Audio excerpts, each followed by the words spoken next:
कहा गया है, कर्म प्रधान विष का राखा, जस करने प्रभु तस फल सका। कर्म ही पूजा है। कहा गया है, जो जैसा कर्तव्य करेगा फल देगा उसको भगवान। यह है गीता का ज्ञान। तो सब कुछ कर्म पर ही घटाया गया है। जो हमारा वर्तमान का समय है उस पर हमारा ध्यान हमेशा होना चाहिए कि कर्म हमारा सही हो, तभी फल अच्छा बनेगा, आने वाला परिणाम अच्छा निकलेगा। जो भविष्य कर्मों से बनता है, जैसा कर्म करेंगे वैसा भविष्य परिणाम आएगा।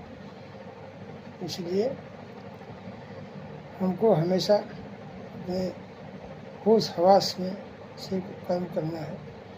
जैसे कर्म मार्ग, भक्ति मार्ग और ज्ञान मार्ग है। तो जब तक कर्म हमारा अच्छा नहीं होगा तो भक्ति भी नहीं कर पाएंगे, और भक्ति नहीं होगा तो ज्ञान होगा ही नहीं। जब हम पहले कर्म ही करना पड़ेगा।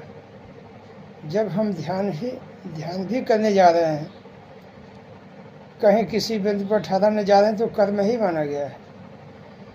जब ध्यान हम करेंगे, जिस बिंदु पर ध्यान करते करते मेरा कर्म और बिंदु दोनों समाप्त हो जाएगा।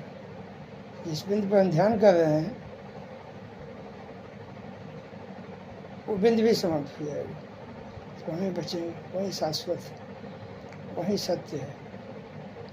मेन चीज़ हमारे कहने का मतलब है कि कर्म ही पूजा है, कर्म पर ध्यान देना चाहिए।